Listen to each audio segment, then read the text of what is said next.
பர்திமேயு சுவிசேஷ ஊழியங்கள் வழங்கும் நற்செய்தி நேரம். தேவ செய்தி பாஸ்டர் ஆர். அகஸ்டின்.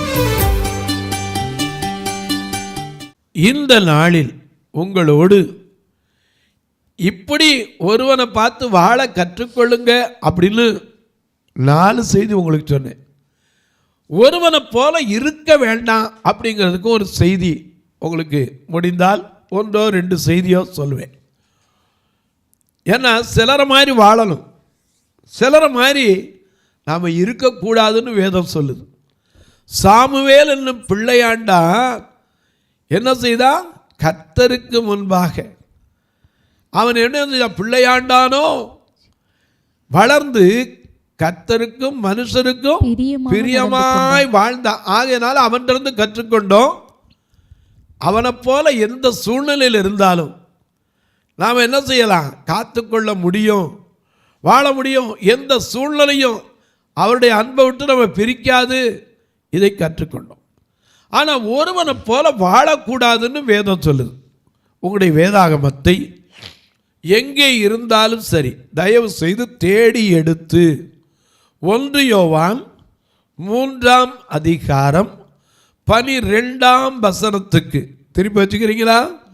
1 யோவான் 3ஆம் அதிகாரம் 12ஆம் வசனம். அப்படி எல்லாரும் தேடி எடுக்கிற வரைக்கும் படுமா?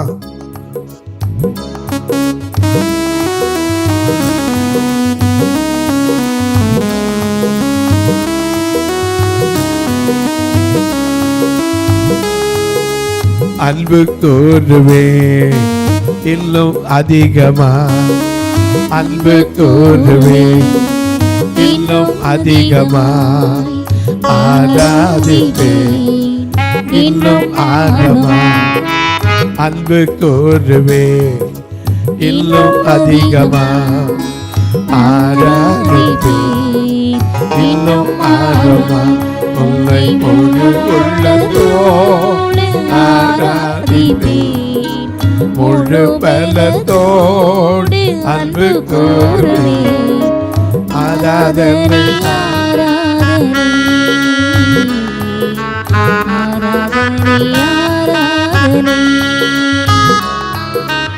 ஆராதனை ஆராதனை ஆராதனை.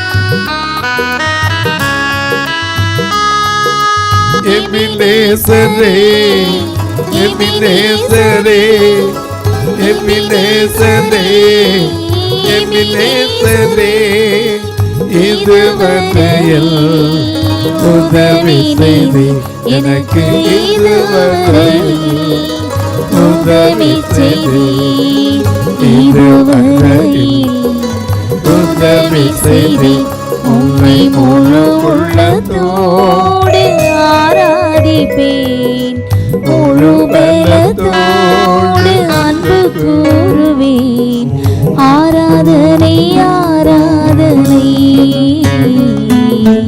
ஆராதனை ஆராதனை ஆராதனை ஆராதனை ஆராதனை ஆராதனை.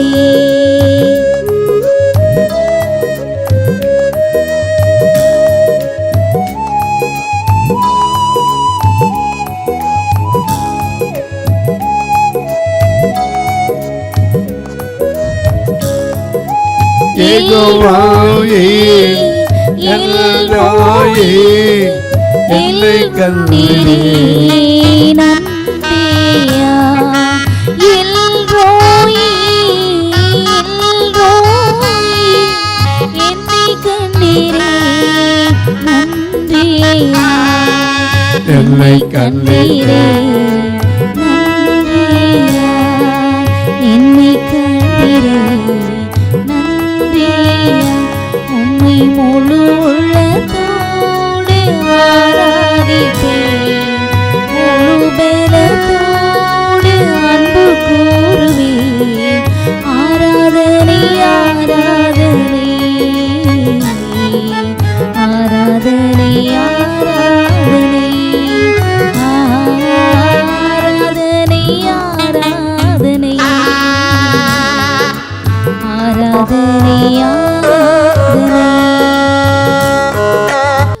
எல்லாம் எடுத்திருப்பீங்க. 1 யோவான் 3ஆம் அதிகாரத்திலே 12ஆம் வசனம் வாசிக்கலாமா? பொல்லாங்கனால் உண்டாயிருந்து. நல்ல கவனிங்க.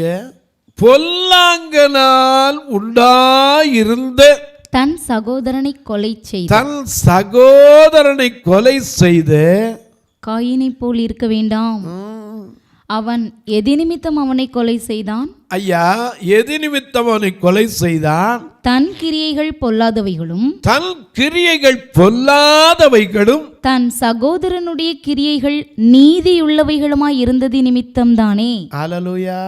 ஹல்லேலூயா. அதனாலதான் கர்த்தர் சொன்னார், காயினை போல என்ன செய்யாதீங்க, இருக்காதீங்க. ஆனா காயின் யாரு? ஆதாமுக்கு முதல் பிறந்த பையன், தேவனால கொடுக்கப்பட்ட ஆண் பிள்ளை, ஜெயஜீவியம். ஆதாம் தன் மனைவி அறிந்த ஆதியாகமம் 4ஆம் அதிகாரத்தில் அவளே சொல்றார், ஆதாம் தன் மனைவியாகிய ஏவாளை அறிந்தான், அவள் கர்ப்பவதியாகி காயினை பெற்று கர்த்தரால் ஒரு மனுஷனை பெற்றே என்று அவனுக்கு காயின் என்று பெயரிட்டார். முதல் பிறந்த முதல். அது மட்டுமில்லை, இந்த காயின் தோட்டத்தில் வாழ்ந்த தன் தகப்பனுடைய வாழ்க்கையை விட இவள் பட்டணத்தை கட்ட வேண்டும் என்று உருவாக்கினவன் காயின். பலி செலுத்த வேண்டும் என்று தன் முதல்ல இருந்த கொண்டு வந்தவன் காயின் இல்லையா? ஆனா ஆண்டவர் சொல்றார், இந்த காயினை போல இருக்காதீங்க. ஏன்னா வேதத்தில் சில காரியங்களை நமக்கு ஆண்டவர் எழுதி வச்சிருக்கார். உதாரணமாக லூக்கா 17:32 லோத்தின் மனைவியை நினைத்து கொள்ளுங்கள்னு சொல்லியிருக்கார். லோத்தின் மனைவியை நினைத்து கொள்ளுங்கள். ஏன்? அவளை நினைக்க வேண்டிய ஒரு காரியம் இருக்கு. அதான் ஆண்டவர் சும்மா எதையும் சொல்ல மாட்டார். உபாகமம் 24:9 இஸ்ரவேல் மக்கள் எகிப்தின் அடிமைத்தனத்திலிருந்து மீண்டு வந்தபோது வழியிலே மிரியாமுக்கு செய்ததை நினைத்து கொள்ளுங்கள் அப்படின்னு சொல்லியிருக்கார். மார்க் 14:8 என்ன சொல்லியிருக்கிறார்? இன்னும் மிக நமக்கு அழகா தெளிவா பல காரியங்களை தேவன் எழுதி வைத்திருக்கிறார். மார்க் 14ஆம் அதிகாரம் 8வது வசனம். தன்னால் இயன்றதை செய்தாள். நான் அடக்கம் பண்ணப்படுவதற்கு எத்தனமாக என் சரீரத்தில் தைலம் பூச முந்திக் கொண்டாள். இந்த சுவிசேஷம் உலகத்தில் எங்கெங்கெல்லாம் பிரசங்கிக்கப்படுமோ அங்கங்கே இவளை நினைப்பதற்காக இவள் செய்ததும் சொல்லப்படும் என்று மெய்யாகவே உங்களுக்கு சொல்லுகிறேன் என்றார். சிலரை பற்றி நினைக்கணும்னாரு, சிலரை ஞாபகம் வச்சுக்கங்கன்னாரு, சிலரை நினைச்சு மனதில் வைத்திருங்கன்னார், நினைவு கூறுங்கன்னு சொன்னார். ஆனா இந்த காயினை பற்றி என்ன சொன்னாரு? இவனை போல இருக்காதீங்க. ஆனா முதல் மனிதன் தேவன் தந்தவன். ஆனா அங்க ஒரு வார்த்தை இருக்கு. திரும்ப அந்த 12ஆம் வசனத்துல முதல்ல வாசிங்க. பொல்லாங்கனால் உண்டாயிருந்து. அது என்ன பொல்லாங்கனால் உண்டாயிருந்த? ஆதாம் ஏவாள் கீழ்ப்படியாம போனாங்க, பரவாயில்ல. ஆனா பொல்லாங்கனால் உண்டானானா காயின்? ஏன்னா இன்னைக்கு வேதத்தை சிலர் வளைத்து பேசுறாங்க. 2 கொரிந்தியர் 11ஆம் அதிகாரத்தில் வாசிக்கிறபடி, நான் உங்களை கற்புள்ள கன்னிகையாக கிறிஸ்து என்னும் ஒரே புருஷனுக்கு ஒப்புவிக்க நியமிக்கப்பட்டபடியினால் உங்களுக்காக தேவ வைராக்கியம் கொண்டிருக்கிறேன் சொன்னவர், ஆகிலும் சர்ப்பமானது தன்னுடைய தந்திரத்தினாலே ஏவாளை வஞ்சித்தது போலங்கிறான். ஆதாமுக்கு முன்னாடி சத்துரு அவளை கெடுத்து விட்டான் என்று போதிக்கிறவர்களும் உண்டு. அப்படி வசனத்தை புரட்டி என்ன செய்யக்கூடாது, போதிக்கவே கூடாது. ஏன்னா அப்படி சொல்றாங்க, பொல்லாங்கன் அவனை கெடுத்துட்டான், மனதை கெடுத்தான். உண்மை, ஏன்னா அவனுடைய மனதை கெடுத்தான். தேவனாகிய கர்த்தர் எதாவது தொடக்கூடாதுன்னு சொன்னது உண்டோ? எப்படியாவது அவனை இந்த ஏதேனும் விட்டு துரத்தணும் என விழுந்து போன அந்த பழைய பாம்பு எப்படியாவது அவனை தோட்டத்தை விட்டு வெளியே அனுப்பிடணுங்கிறதுக்காக அவங்கள எப்படியாவது அந்த இடத்துல இருக்கக்கூடாது. ஏன்னா அவனுடைய நோக்கமே என்ன தெரியுமா, தன்னை உயர்த்தி நினச்சா கீழே விழுந்துட்டான். அதனால அந்த இடத்துல யார் வைக்கக்கூடாதுன்னு நினச்சி மனுஷன் மேலே குறி வச்சு ஆதாம் ஏவாள் தான் முதல் மன்னம். தோட்டத்தை விட்டு வெளியே வந்த பிறகு எந்த இடத்துலையாவது சத்துரு ஆதாம்ட்டு ஏவாள்கிட்ட வந்தானா? ஒரு இடத்துலையும் காணமே. அடுத்தாப்புல எங்கே போயிட்டான், நேராக ஒரு பிள்ளையிட்ட போயிட்டான். அதனால தான் இங்கே அழகா சொன்னார், காயின் என்பவன் முதல் தோட்டத்தில் பயிரிடணுங்கிற காரியத்தை அவன் தோட்டத்தில், ஆபேல் தோட்டத்தில் பயிரிடுறான். காயின் என்ன செய்தான், தனக்குரிய காரியங்களை கொண்டு வந்து அவன் ஆடு மாடுகள் மந்தையிலேருந்து ஆவேல் கொண்டு வந்தான். இவன் தன் தோட்டத்தில் நல்ல முதற் பலனை கொண்டு வந்தவன் காயின். முதற் பலனாய் தேவன் கொடுத்த ஒரு காயின். ஆனால் அவனை போல இருக்காத அப்படிங்கிறார். ஏன்னா அவனை போல வாழ்ந்துடாதீங்கிறார். ஏன் ஐயா, ஏன் இந்த காயின் என்ன செய்தான், அதே யோவானே அதுக்கு பதிலும் சொல்றார். 1 யோவான் 3ஆம் அதிகாரம் 12ஆம் வசனத்துல திரும்ப வாசிங்க பாருங்க. பொல்லாங்கனால் உண்டாயிருந்த தன் சகோதரனை கொலை செய்த, தன் சகோதரனை வேதம் சொல்லுது, கண்ட சகோதரனிடத்துல என்ன செய்யணும், அன்பு கூற வேண்டும். இப்ப நம்ம பாடணும், என்ன பாடணும், அன்பு கூறுவே இன்னும் அதிகமா ஆராதிப்பேன், இன்னும் ஆகமா உம்மை உள்ளத்தோடு ஆராதிப்பேன், முழு பலத்தோடு அன்பு கூறுவேன். ஆராதனை ஆராதனை ஆராதனை ஆராதனை ஆராதனை ஆராதனை ஆராதனை ஆராதனை.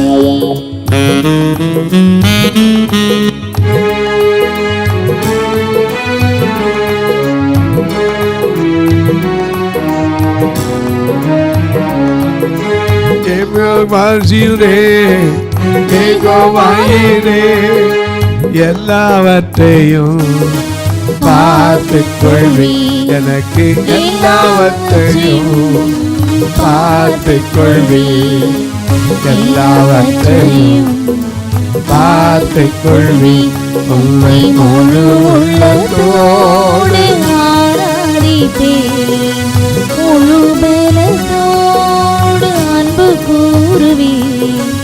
ஆராதனை ஆராதனை ஆராதனை ஆராதனை ஆராதனை ஆராதனை ஆராதனை. கண்ட சகோதரத்தில் அன்பு கூறணும். ஏன்னா தன் சகோதரனை காரணமில்லாமல் பகைக்கிறவன் மனுஷ கொலைபாதகன். காயின் அந்த கொலைபாதகன் ஆயிப்போனான்.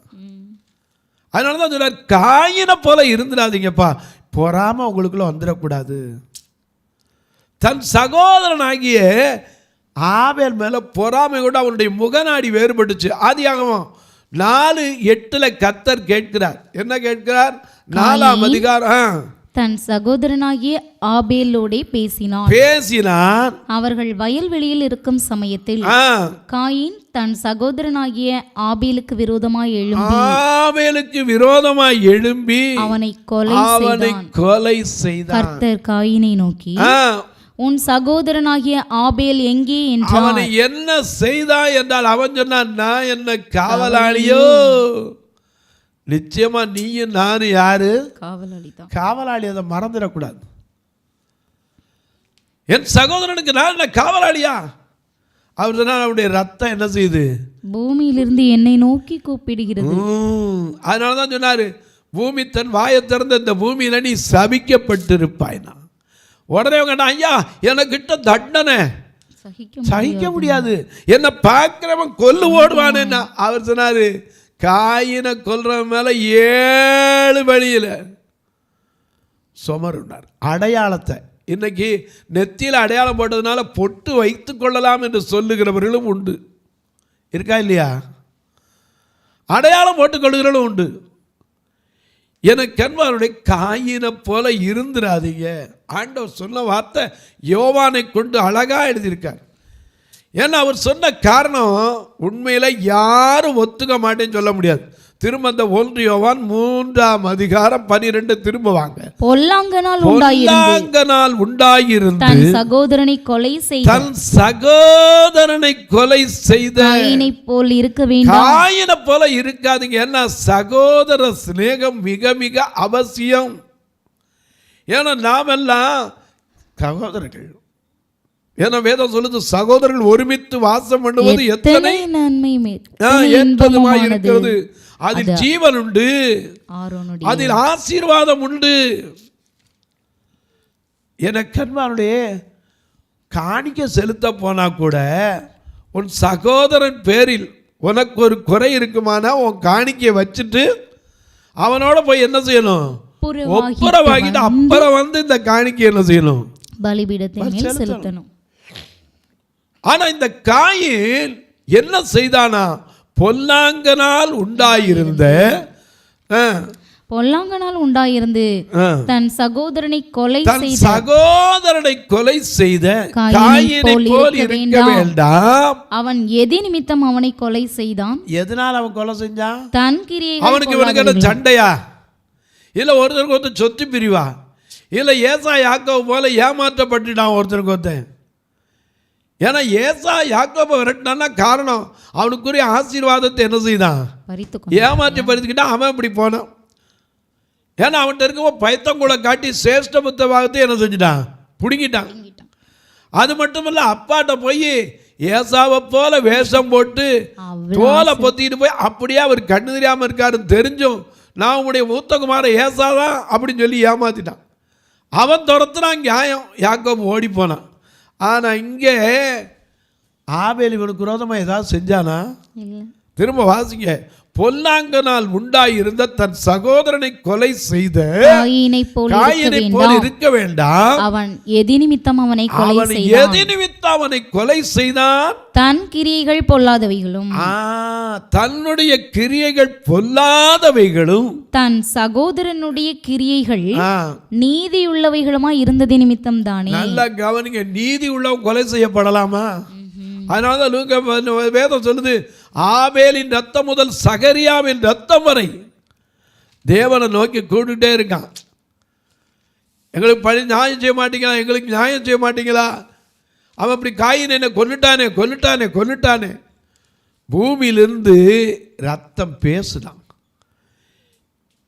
யோவாவுடைய வாழ்க்கையில் தானே சமாதான காலத்தில் அவன் யாரை கொண்டு விட்டான்? அப்படியே கொண்டு விட்டான். அதனால தான் அவனுக்கு அந்த சமாதான காலத்தில் செய்யக்கூடாத செஞ்சனால தான் அந்த யோவாவுடைய வாழ்க்கையில் என்ன வந்துச்சு? பெரிய சாபமே. ஏன்னா முன்னே அவங்களுக்கு தியானித்தோம் 1 சாமுவேல் 3ஆம் அதிகாரத்தில் கடைசி வசனத்தில் 29ஆம் வசனத்தில் யோவாவுடைய வம்சத்தில் கோலூன்றி நடக்கிறவன், குஷ்டரோகி, பிரமியமுள்ளவன் இருக்காம அது யோவாபுடைய தலையின் மேலும் அவன் தகப்பன் குடும்பத்தின் மேலும் சுமந்திருப்பதாக யோவாபின் வீட்டாரிலே பிரமியக்காரனும் குஷ்டரோகியும் கோலூன்றி நடக்கிறவனும் பட்டயத்தால் விழுகிறவனும் இல்லாமல் அப்பம் குறைச்சலும் ஒரு காலம் ஒளிந்து போவதில்லை. எவ்வளவு பெரிய சாபம் வந்துச்சு! காரணம் என்ன தெரியுமா? நீதிக்கு பகைஞன் ஆயிடக்கூடாது. இங்க காயின் தன்னுடைய கிரியைகள் பொல்லாதது அவனுக்கு தெரியும். ஆனால் தன் சகோதரனுடைய கிரியைகள் எப்படிப்பட்டது? நீதி உள்ளது. ஏன்னா ஆயக்காரன் பரிசேயனில் அதான பார்க்குறோம். பரிசேயர் என்ன சொன்னார்? நான் வாரத்துக்கு 3 நாள் உபவாசிக்கிறேன், காணிக்கிறேன், தசம பாகம் போதுக்கிறேன். இந்த ஆயக்காரனை போல இல்லை, மற்றவர்களை குற்றவாளி என்று தீர்க்கிற நீயே உனக்கு சாக்கு போக்கு சொல்றதுக்கு என்ன கிடையாது, இடம் கிடையாது. அதனால ஆண்டவர் சொல்றார், காயினை போல இருந்துடாதீங்கப்பா, தன் சகோதரனை பகைக்கிறவன். ஏன்னா நம்ம பாடுறோம்,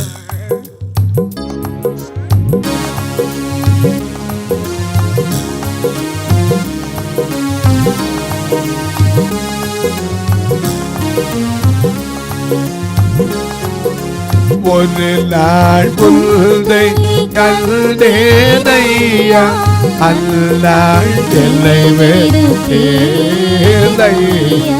புல்லை பெரிதையா, புல்லையை பெரிதையா,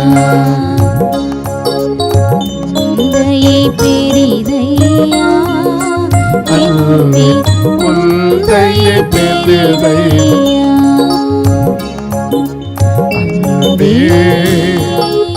அன்பே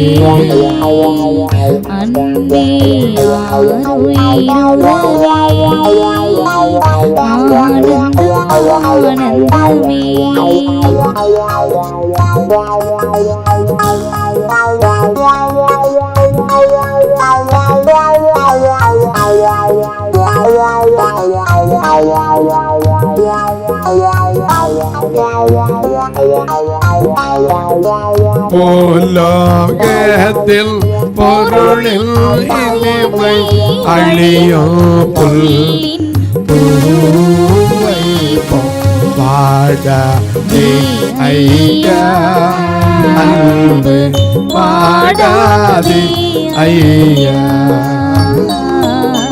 பாடாதே ஐயா, அன்பு பாடாதே ஐயா,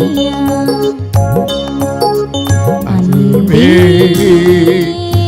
அன்பே அன்பே ஆருயிருவே,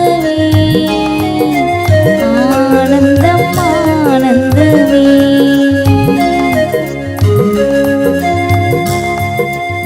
அன்பே அன்பே ஆருயிருவே,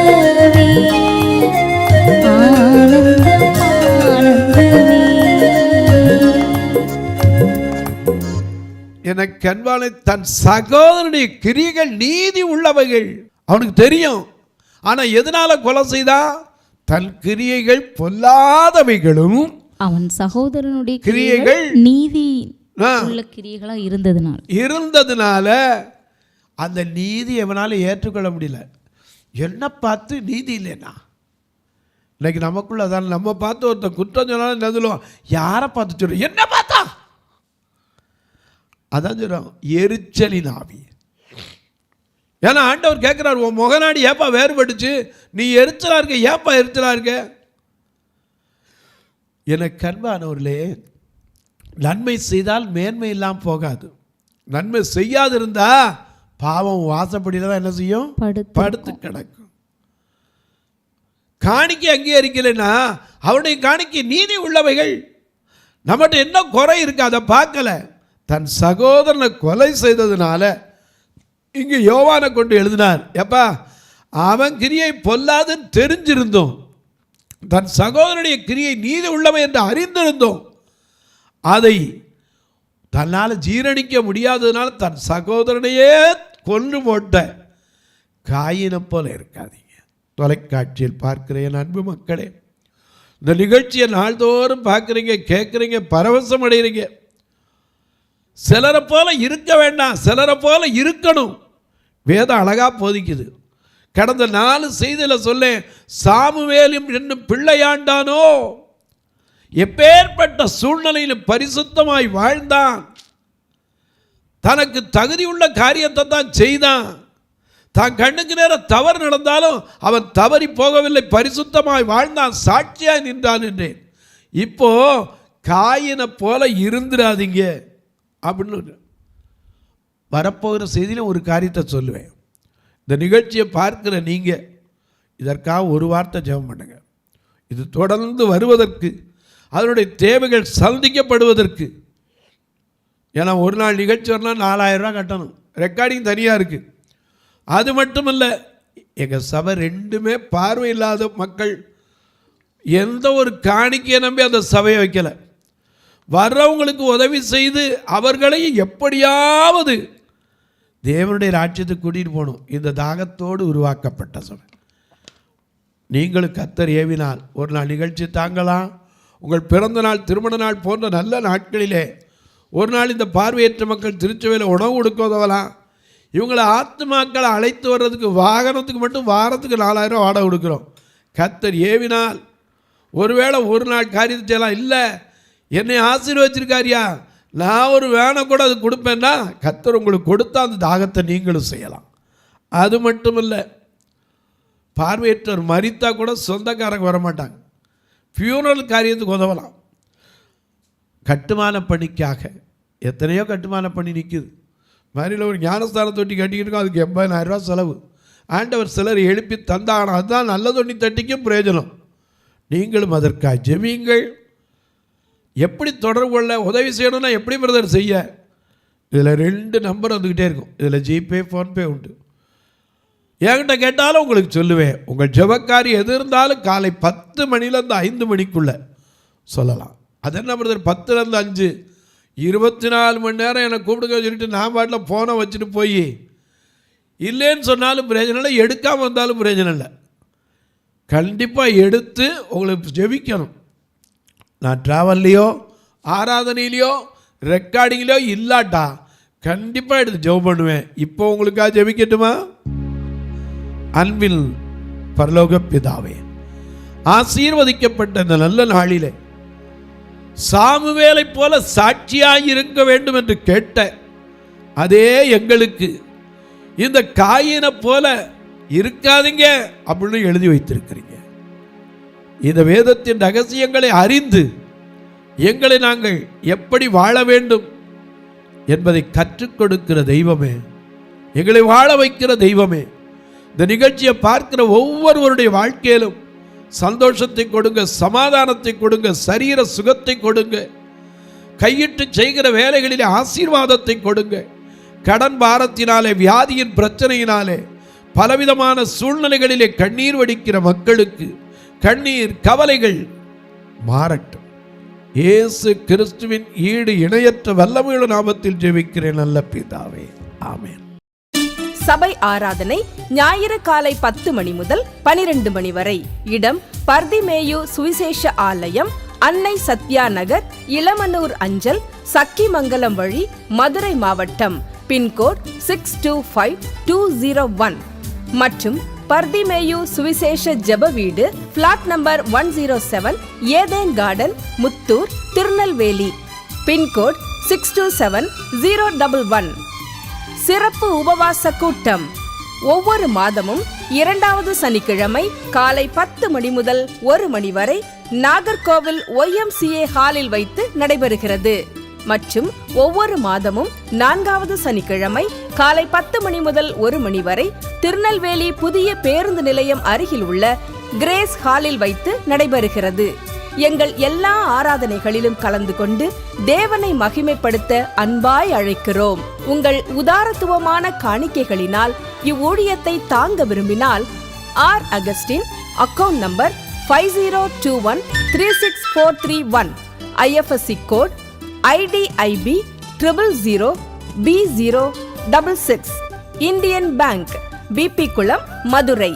ஜிபே நம்பர் 9842181917, BGM மினிஸ்ட்ரீஸ் மற்றும் 9442559772, பிளைண்ட் மினிஸ்ட்ரீஸ் அகஸ்டின். உங்கள் தொடர்புக்கு பாஸ்டர் ஆர் அகஸ்டின், பர்திமேயு சுவிசேஷ ஊழியங்கள், நாகமலை, புதுக்கோட்டை, மதுரை 625019. தொலைபேசி எண்கள் 9842181917 மற்றும் 9442559772. கர்த்தர் தாமே உங்களை ஆசீர்வதிப்பாராக.